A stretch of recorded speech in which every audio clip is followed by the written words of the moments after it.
तो हाल ही में मीडिया में हर जगह न्यूज़ चल रही है कि क्या आरबीआई अपनी चीज़ों को करने में फेल होता जा रहा है, क्या आरबीआई इन्फ्लेशन को कंट्रोल नहीं कर पा रहा है। क्योंकि देखो, हम जानते हैं आरबीआई की मॉनेटरी पॉलिसी कमेटी होती है जिसकी बैठक हर 2 महीने में होती है और जो कि तय करती है कि देश में इन्फ्लेशन कैसा रहेगा। वो उसकी जिम्मेदारी होती है कि वह 2% से 6% के बीच में ही इन्फ्लेशन या महंगाई के बढ़ने की परसेंट को रखे। मतलब एवरेजली 4% मान लो इंडिया में इन्फ्लेशन को रखना, ये जिम्मेदारी होती है एमपीसी की, यानी कि मॉनेटरी पॉलिसी कमेटी की। लेकिन अगर हम पिछले 9 महीने में देखते हैं ना, तो कंज्यूमर प्राइस इंडेक्स के हिसाब से अगर इन्फ्लेशन की बात करें तो वो 6% से प्लस ही चला है पिछले 3 क्वार्टर की अगर हम बात करते हैं। और इसी के चलते 27 अक्टूबर को, अभी परसों, ये कहा गया, आरबीआई के द्वारा एक प्रेस रिलीज निकाली गई जिसमें कहा गया कि एक emergency additional monetary policy meeting 3 नवंबर को होने वाली है। बाय द वे, हिस्ट्री में आज तक कभी भी इमरजेंसी मीटिंग नहीं बुलाई गई है मॉनेटरी पॉलिसी की। तो इसको लेकर ये और ज्यादा न्यूज निकलने लगी और ज्यादा लोग कयासे लगाने लगे कि ऐसा तो नहीं है कि आरबीआई अपने गोल्स को अचीव करने में फेल होती जा रही है, या ऐसा तो नहीं है कि देश में महंगाई को कंट्रोल करने में आरबीआई असमर्थ है। तो मैंने सोचा इसके बारे में डिटेल में बात करते हैं कि देखो, पहले अपन बात करें कि मॉनेटरी पॉलिसी कमेटी क्या होती है। हम जानते हैं 2016 से पहले मॉनेटरी पॉलिसी कमेटी नाम की कोई चीज होती ही नहीं थी। 2016 के बाद में एक एडमिनिस्ट्रेटिव कमेटी बनाई गई जिसका नाम एमपीसी रखा गया, जिसमें 3 आरबीआई के मेंबर होते हैं और 3 मेंबर होते हैं गवर्नमेंट के। तो टोटल 6 मेंबर की एक स्टैंडिंग कमेटी होती है जो कि रिजर्व बैंक ऑफ इंडिया के द्वारा बनाई जाती है। इसका टारगेट ही यह होता है कि जैसे रेपो रेट हो गई, रिवर्स रेपो रेट हो गई, बैंक रेट हो गई, एमएसएफ हो गए, एलएएफ हो गए, इन सब की रेटों को तय करना और बैंकों में किस हिसाब से महंगाई चलेगी। और सरकार के लोग, हाँ बाय द वे यहाँ पे एक चीज और आती है, जब मॉनेटरी पॉलिसी तय करती है केवल बैंकों के रेटों को, तो इसमें 3 बंदे सरकार से रिलेटेड जुड़े ही क्यों हैं एमपीसी में। वो इसलिए है कि मानो सरकार अपना एक्सपेंडिचर बहुत ज्यादा बढ़ा देती है, बैंक अपना अगर कम भी कर देगी ना, बैंक अगर परसेंटेज बढ़ा भी देगी, मान लो बैंक ने रेट जो है वो इंक्रीज भी कर दिए, सरकार अगर एक हद से ज्यादा एक्सपेंडिचर करती रहेगी तो लोगों के हाथ में पैसा फिर भी ज्यादा बना रहेगा और इन्फ्लेशन लगातार बढ़ता चला जाएगा। इसीलिए मॉनेटरी पॉलिसी कमेटी बनाई गई थी कि सरकार और बैंकें दोनों मिलकर काम कर सके महंगाई को रोकने के लिए। अब देखो, इसका टारगेट ही है, इसको एक तरीके से जिम्मेदारी दी गई थी कि आपको एवरेजली ईयर में 4% मतलब 4 से 1-2 या 4 से 1-2 नीचे इतना ही परसेंट इन्फ्लेशन रखना है एवरेजली देश का। और पिछले 3 क्वार्टर से अगर हम लोग देखते हैं अपने देश में, तो फर्स्ट क्वार्टर में 6%, सेकंड क्वार्टर में 7.8% और थर्ड क्वार्टर जो अभी खत्म हुआ है सितंबर में, इसमें 7.4% रहा है। तो एवरेजली अगर हम बात करें तो 7.2% रही है देश की सीपीआई का इन्फ्लेशन रेट, जिसके आधार पर अगर ये ऐसे ही चलती है तो गरीब लोग जो है ना, वो अगले 1 साल में चीजों को अफोर्ड नहीं कर पाएंगे। सरकार को चीजें या तो उन्हें मुफ्त देनी पड़ेंगी या सोशल स्कीम्स को चालू करना पड़ेगा और ज्यादा। अब यहां आ गई बहुत बड़ी प्रॉब्लम आरबीआई के सामने। साल में 6 बार, बेसिकली जैसे मैंने बताया कि एमपीसी की मीटिंग हर 2 महीने में 1 बार होती है, तो साल में 6 बार मीटिंग होती है। लेकिन इन सब प्रॉब्लम के चलते ही इस मीटिंग को जो दिसंबर में होनी थी उससे पहले ही बुलाया जा रहा है नवंबर में इमरजेंसी मीटिंग 3 नवंबर। और बाय द वे कुछ लोग यहाँ पे पूछा भी जाता है एग्जाम्स में कि ये मीटिंग किस एक्ट के तहत बुलाई जा सकती है।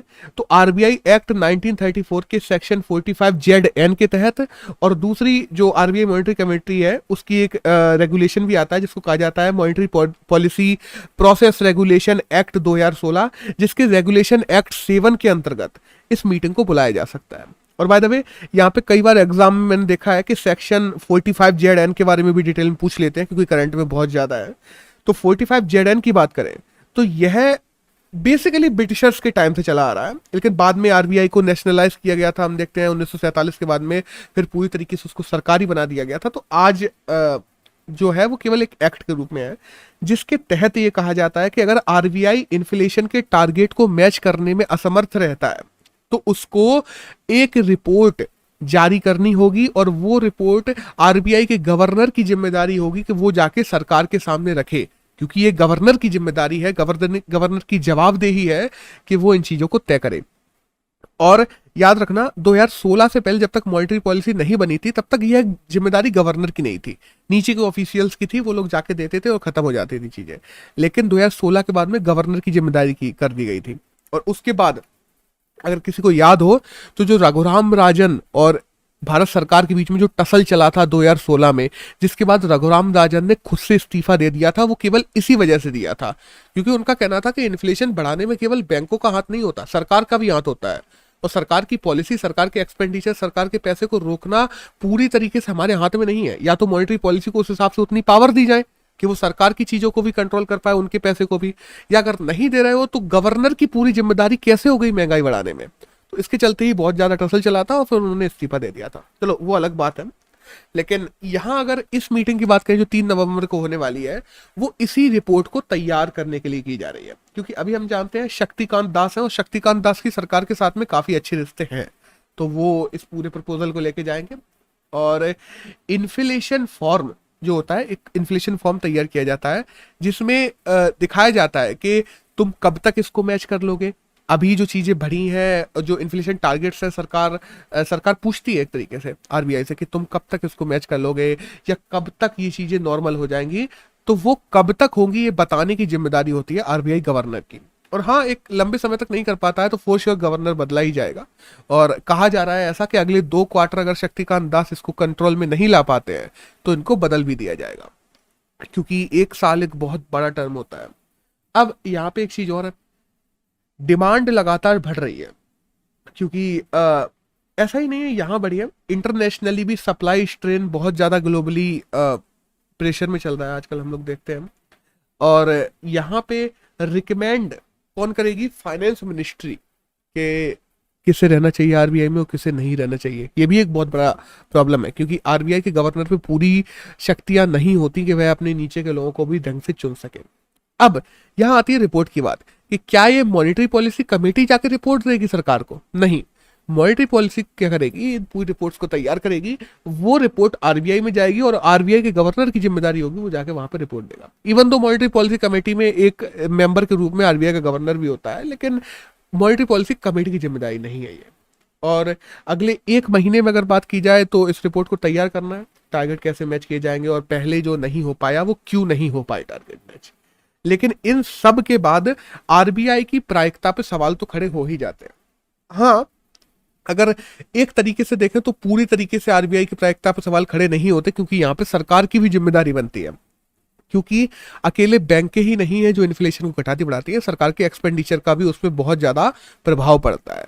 लेकिन यहाँ पे जब अपन लोग एक मॉनेटरी पॉलिसी के तरीके से देखते हैं, तो अगर रेपो रेट की भी अगर बात करें, जिस हिसाब से इन्फ्लेशन बढ़ा है ना, इन्फ्लेशन और रेपो रेट अगर हम लोग दोनों के ग्राफ को गौर करेंगे इस पूरे साल में, तो रेपो रेट उस हिसाब से बढ़ाना चाहिए था जिसमें गवर्नमेंट काफी लेट हो गई, जिसमें आरबीआई काफी लेट हो गई, सॉरी।